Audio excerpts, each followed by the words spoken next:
Today's video might be a little ranty. I just want to warn you that up front because I am holding myself together, I think. But deep down, I'm pretty livid.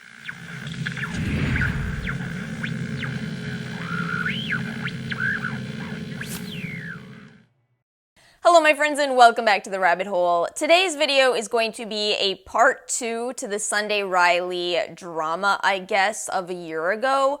I didn't expect this outcome and I feel like a lot of people didn't. However, let's talk about it. I'm gonna back you up just in case you don't know what's going on. So around a year ago, and I'll borrow a word from BuzzFeed here, a whistleblower on Reddit came forward with their experience working with Sunday Riley. And not only did they make some really bold claims, they also came with, as the kiddos say, receipts. What this person explained was that behind the scenes at the Sunday Riley headquarters, the employees were instructed to write reviews on the Sephora website, and they were supposed to make sure that they were VPN'd, so that their location was hidden. If you don't know how a VPN works, it basically makes it look like your computer is coming from somewhere else. You could even be coming from another country. So in order to make these reviews look legitimate, not just to other people, but to Sephora. And again, they did have emails that they claimed were sent out that they had posted to Reddit. And one of the most concerning parts of this was that the specific product that was being talked about in these emails was Saturn, which is an anti-acne product. And so these employees were told to describe how this product cleared their acne so successfully. And, you know, this to me is the biggest problem of this whole thing. You are telling people not just to fake reviews, but to literally fake a medical condition.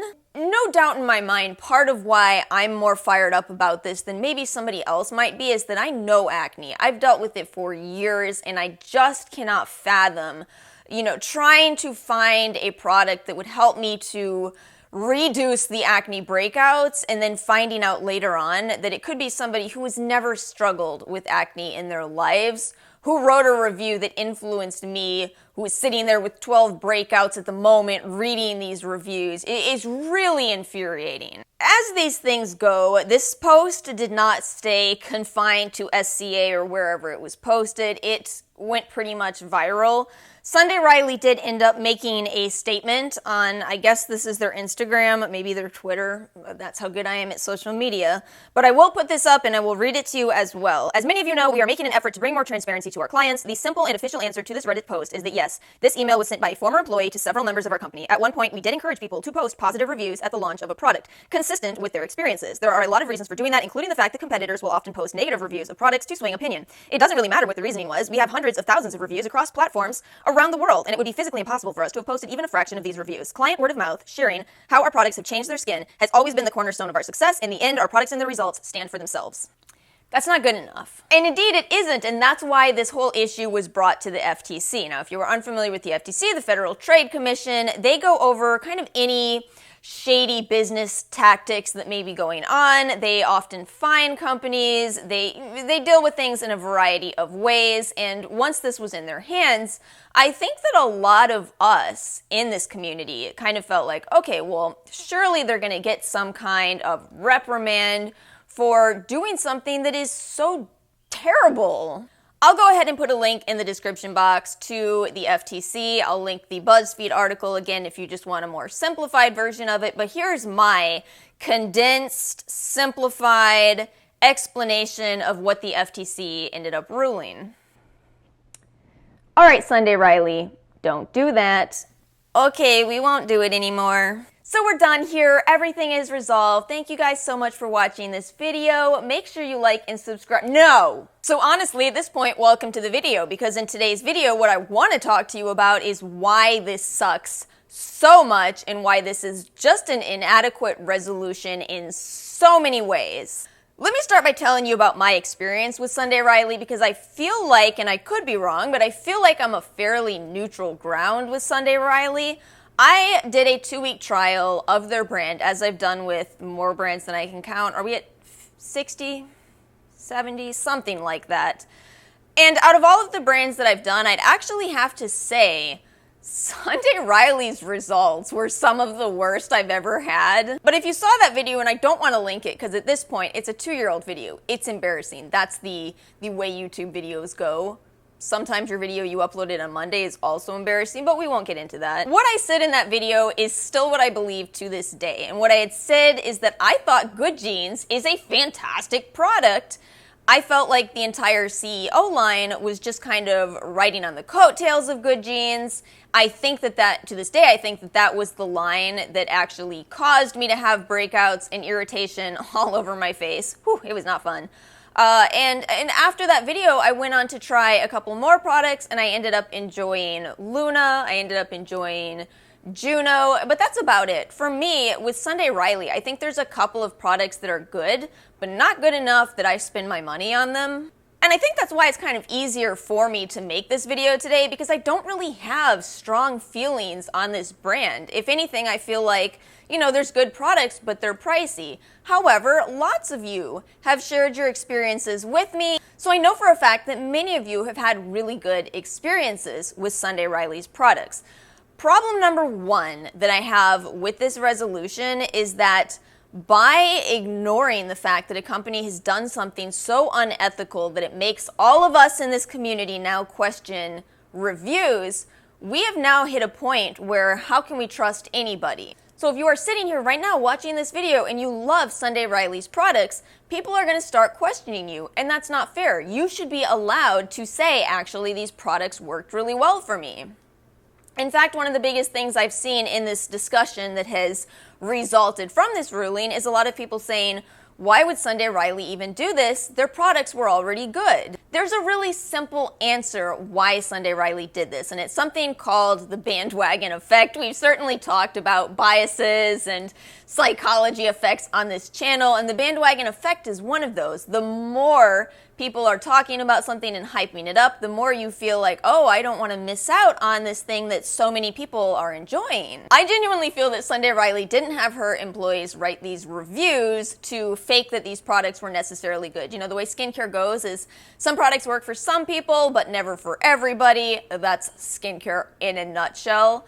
I think that she did it because she wanted to have thousands and thousands of reviews. So again, I don't want to lose point of my point here. I'm trying to argue that when a brand is doing something unethical and apparently there is no punishment whatsoever, then now we as the community have to question each other so much more than we did before. It's creating a lack of trust in this community when we've already had issues of this type. There's already a ton of concern about who you can you trust reviews, can you trust influencers? You know, now it's at the point of, well, can you trust a comment on a YouTube video? It just runs so deep. And related to this, I wanted to remind everyone of something regarding Sunday Riley and negative reviews. Do you guys remember when that apparently terrible foundation came out? I didn't buy it because I'm not the first to review things typically. Once I saw the reviews coming out and people were hating it, I was like, oh, I made the right choice in not buying that. I think it's interesting because it kind of feels like that whole release has been swept under the rug. Sunday Riley has pulled the product. Nobody talks about it anymore. But you know, right there, that was a point in which we saw people actually giving negative reviews of a Sunday Riley product. So my point here is that negative reviews happened and they were valid for people, and also positive reviews have happened and they are valid for people. But as long as this is just not an issue to even the body of government that is supposed to determine what is and isn't an issue, then it is a problem and that we don't know who to trust. Issue number 2, in my opinion, is what this does to honest companies, which is why I'm very much in agreement with the 2 commissioners who have a dissenting opinion on the final ruling. I will include this in the description box below as well if you want to read it. I feel like it is something where you'll probably look at it and go, yes, all valid points. Basically, their argument is that as long as Sunday Riley is given virtually no punishment, not even virtually, this is no punishment. This is a don't do that statement. As long as that is what is given to them, then it's going to hurt other brands who do have integrity. Let's say you're a small brand, you've put out good products, you've put a lot of effort into your products, but you are not going to do something that is morally wrong, like fake your reviews, then it does hurt you because there are brands out there that are doing this. So we have this entire situation now where if you're a brand who is doing the right thing, you are ultimately being punished. So we kind of end up having to ask, at what point are brands going to say, okay, well, this is the way things are done, guess we're going to get out there and start faking our reviews too, as if there's not other options. That's what bugs me so much. There are so many other ways to increase the number of reviews you have that are not unethical. Use Influencer, for goodness sakes. You will get so many reviews, and I'll tell you what, the vast majority of them are going to be positive. Y'all know I don't have to explain to you how Influencer works because, like I've said before, this channel has smart subscribers, so you know that the people who receive free products from Influencer leave, in general, 5-star reviews because for whatever reason they have it in their head that if they leave 5-star reviews they'll get sent more free products, when that is not what Influencer says. So Influencer maintains their integrity while promoting this system that does positive reviews. And while I'm in agreement with those commissioners about how this is hurting small and honest businesses, I think we really need to shift into number 3 here, which is, hello, this is hurting the customers. What a thought. I understand why these commissioners didn't think of the customers first because they deal primarily with businesses. But it is mind-blowing to me that the people who are buying products are not brands, they're people, they're customers. The customer is literally everything, and they are being completely forgotten in this situation. Bring it down. Bring it down. I kind of have 2 points underneath the way that this affects customers. Point number 1 is that as long as we as customers are reading thousands and thousands of positive reviews, it's convincing us to spend way too much money on skincare products. When we actually do buy these products and we try them out and they're fine, we start to feel like, oh my gosh, am I wrong for thinking that this product is kind of only okay? Again, with the whole bias thing, and this is also why I think Sunday Riley prices their products at a higher price tag. We place a higher inherent value on items that we have spent more money on. See also Charlotte Tilbury, see Natasha Denona, all of these really pricey products where I personally think that people have a tendency to justify their purchase by telling themselves that the products are better. To me, this is only magnified by the fact that there are all of these 5-star reviews. When you have all of these positive reviews, you spent your money, you are probably going to, at least to some level, convince yourself that the product was worth the money that you spent, was worth the time that you spent reading those reviews. But then part number 2 is that I think somebody really needs to think about our international friends in this whole argument. You know, this is a very difficult point to talk about, especially because I'm a spoiled, rotten American who can return things to Ulta for up to 60 days, to Sephora for up to 30 days. And many people in other countries cannot. Sunday Riley is, of course, an international brand, which makes this to me on a whole nother level. I understand why the FTC didn't even think about this, but again, I do think about these things. I read your comments. I know how frustrating it is for those of you in other countries to wonder if a product is going to work for you, because if you have spent the money on it and it doesn't work, you aren't getting your money back. I think one of the biggest reasons this is such a tense topic is that we already have this situation where Americans can return things no problem. So it just kind of seems to pit us against international customers. I don't think that's fair. I think that we should all realize we are in this together. We are all customers no matter where we're located. And I think it's about time that we start fighting for a return policy on the behalf of those in other countries. I do recognize that this is kind of a giant task and I'm going a little bit idealistic with this, but here's my argument.